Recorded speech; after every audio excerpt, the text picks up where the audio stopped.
Welcome to Level 3 Readiness. What are we getting into today? We're building a better flint and steel campfire. You want to know how? Stick around and find out. Level 3 out. Alright, so what's going to be different this time? If you look here, you'll see everything looks the same. We've got our bird's nest inside of there with little kindling built up with larger kindling. You know, and I like to do that. I like to build the pyramid or the teepee style and then light the inside like I did with the one match campfire challenge. But what I'm gonna do this time, I got some subscribers, or maybe not subscribers, I hope they are, but Cell Plus Plus, one of the YouTube guys that commented on the video last time, told me that I needed to close up that bird's nest to contain the heat. And you know, so we're gonna try something a little different with that today. And then Cowboy Up 7096 chimed in there, and I appreciate the caution, told me to make sure that I hold that thing a little above my face, not down. Don't blow on it down here because the fire will rise up, it'll burn. So you know, we're gonna make sure we do everything safe and sound when we're doing this better flint and steel campfire. So I'm gonna get everything set up, and I'm gonna let you see how quick this one goes per the last one. You know, it took me forever to get the flint and steel going. The char cloth burning took me forever to get the fire going. It's not gonna be like that today. Today, I promise, it is going to be spectacularly quick. All right, so like I said, we got everything set up there. Flint and steel here. Still using a piece of quartz for my flint, an old broken file for my steel. And what we're gonna do this time is we're gonna do a bird's nest outside of the fire, but we're gonna use our bird's nest to ignite the inside of the fire. So it's all built, instead of building the bird's nest, getting it lit, and then starting laying wood around it, we've already got our wood set up. So let's see if this idea works. I think it will. That being said, let me go ahead and make this into another little bird's nest here, so I can be ready to lay that piece of char cloth in there, bring it to life. All right, let's lay a rock on it so it don't go falling away. All right, now for the fun part. Let's light this char cloth.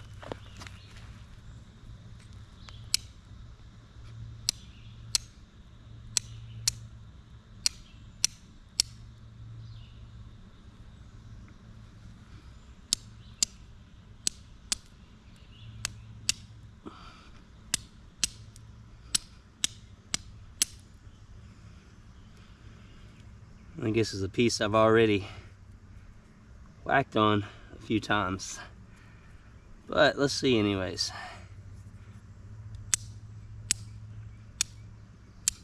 Yeah, there we go. So that right there should start eating away at the char cloth. Now we're going to put that inside of our bird's nest here.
I'm still not getting it going. I'm trying to light this piece of char cloth with this piece if it hasn't burned out already. All right. All gone. Okay, so here we go again. Can't believe it, charclaw's not catching.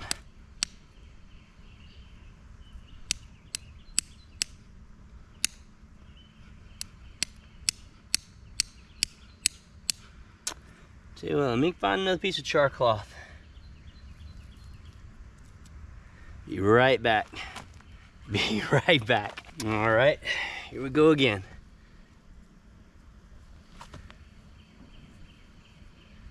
I feel like this is gonna be better. I think this is some of that fresh charcloth I made the other day, last week.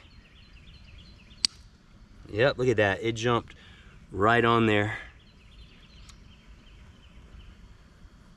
All right, let's get this back in the bird's nest and start to blow in.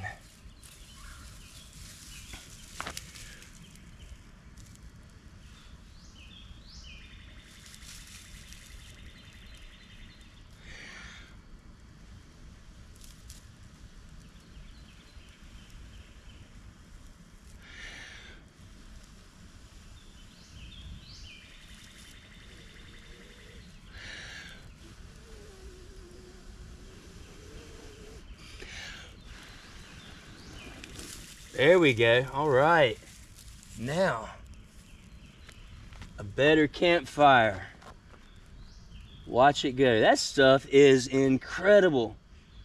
Pure, unadulterated fuel. That is some mean stuff. All right, let's just watch that thing catch and take off. And so you tell me, is that a better way to do a flint and steel campfire? I think it would have took me a lot longer to get that going if I didn't do the setup first.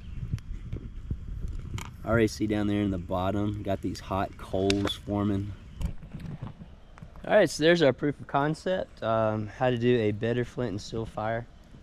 Maybe somebody else has done it before, I don't know, but I had the idea after I read the comments of how I would do it after trying my first attempt and getting down there and doing what seemed like an eternal plank and blowing that thing to life. I was so glad when it finally came alive. This right here seemed like a no-brainer, but sometimes you just need a little bit of direction, get you going in the right way. All right, so while we're talking about stuff like this, here is the Gerber Freeman guide. And again, I've been using this knife since the very first challenge went out. And that be said, I'm looking for a knife just a little bit bigger than this. It's got a 4-inch blade. I want 4.5 at the very least. And it's been so hard to find some place that has selling a blade like that. Now again, I love the design of it. I'm not hating on it at all. I think it is a wonderful little knife. I won't be getting rid of it. I love the way it feels in my hand. It's got great grips on it. But I still need something a little bit better if it was just me, my knife, and going into the woods. And so, it's a crapshoot, right? But I go on eBay. I had the idea of building my own knife. Now, I'm no blacksmith, but I realize that there are guys out there that are. They make these beautiful blanks and stuff. And so I found one on eBay. I won the auction for $9.99 with shipping and taxes. It ended up being about $22. And so I got that in today, and so we're going to do an unboxing, and I'm going to show you the blank that I hope will replace this on my side. All right, so before we get to the unboxing, let me read you about this knife that I purchased, okay? Overall length, here's what I'm talking about. Okay, so the specs. Overall length, 9 inches. Blade length, 4.5 inches. Blade handle, 4.5 inches. Blade thickness, 3.45 millimeters. Blade width, 1.3 inches. Hardness, 58 to 60 HRC. All right, so that's what we're gonna be looking at when we unbox it. Tell me what you think, all right? I'll tell you what I think. It'll be after I put it through its paces. Level 3, out. All right, so let's get to the unboxing of this eBay gem or eBay ripoff. Because really, like I said, it's a crapshoot, right? You know, one of the things I'll point out that, you know, when I was on eBay, it was, let's see, I think the seller was wax.knife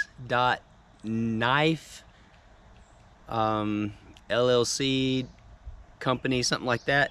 But then it comes from Hercules Knives Inc. But it's still from Maryland, you know? So I just Googled Hercules Knives Inc. and it seems like it might be a legit company. I don't know, but I hope they are. I hope it's not some kind of scam. So anyways, let's go ahead and open this thing up and see what we get from Hercules Knives or from Wax Knife.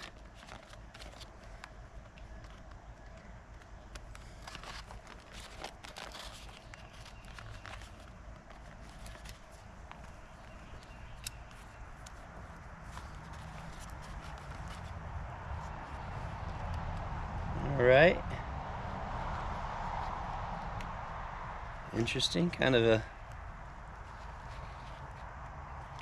nice homemade kind of box looking thing. I digress. Got it wrapped up in plastic here. All right, so let me set this aside and start doing the unpacking here. Okay, so we got a sleeve.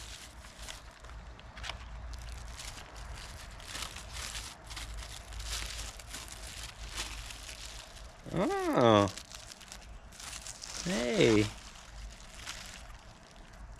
The blade's got some cling wrap or something on it. But I am telling you what, I'm just gonna say I'm liking it, you know.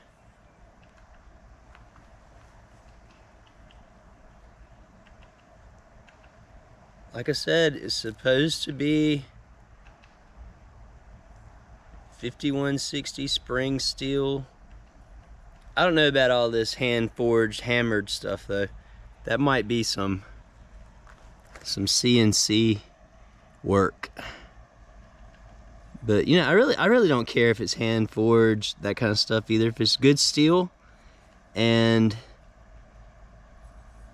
if it holds up to my abuse, that's what I want to know.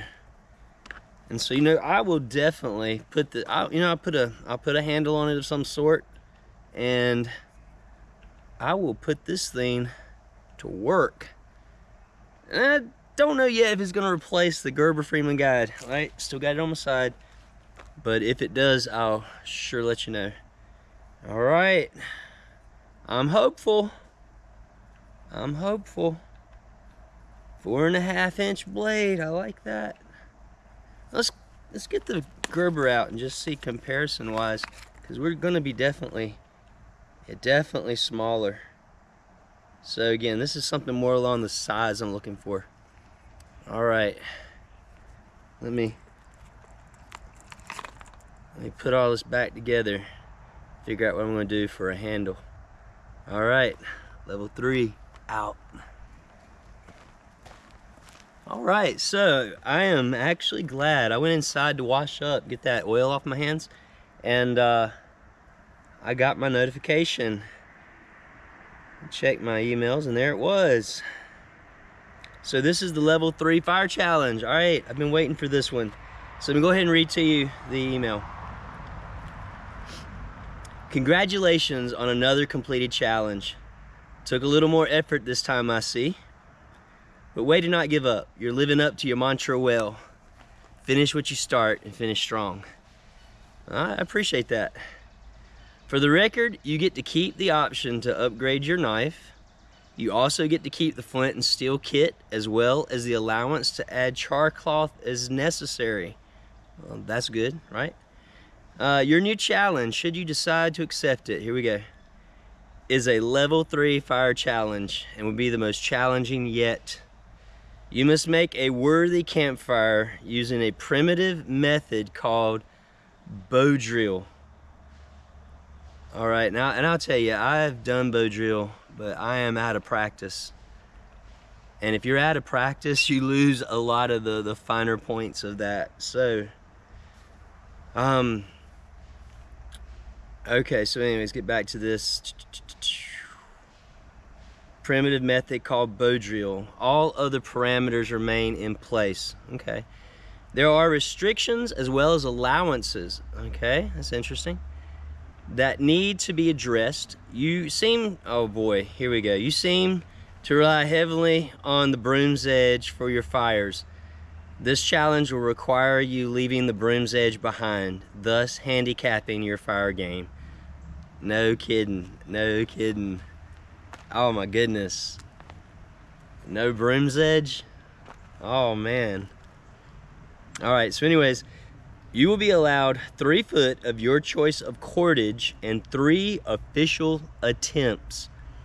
Now I'm gonna take a little liberty of that, right? 3 official attempts. Like maybe I can practice a little bit before I start filming, and then I don't know if I'll do all that.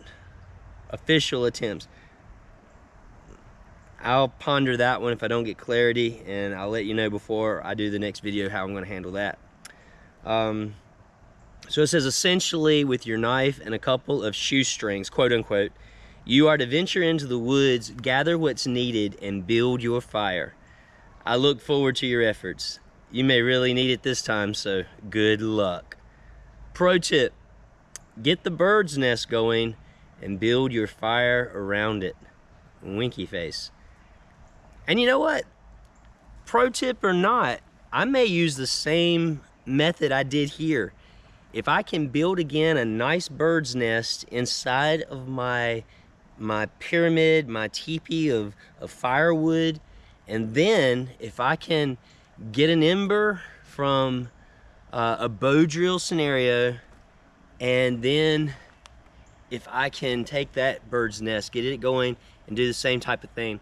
But you know what bothers me about that is trying to light one bird's nest with another bird's nest if it's not broom's edge. Anyways, I got a lot to think about. So that being said, let me go ahead and close the video out now. Hey, thanks. I have had, oh my goodness, I've jumped from like 15 to 21 subscribers just like in the last couple of weeks.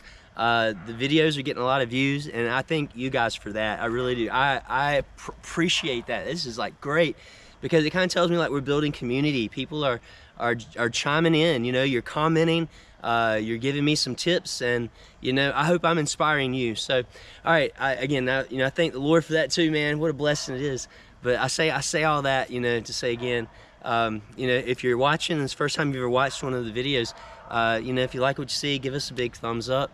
You know, think about subscribing to the channel and supporting us that way, and follow along with the challenge. If you haven't seen it thus far, you know, I've got a level 1 challenge, a level 2 challenge, and then I'm coming up with a level 3 challenge, which again will be the hardest yet. So again, wish me luck. Again, thanks guys for tuning in this week. We'll see you again next week.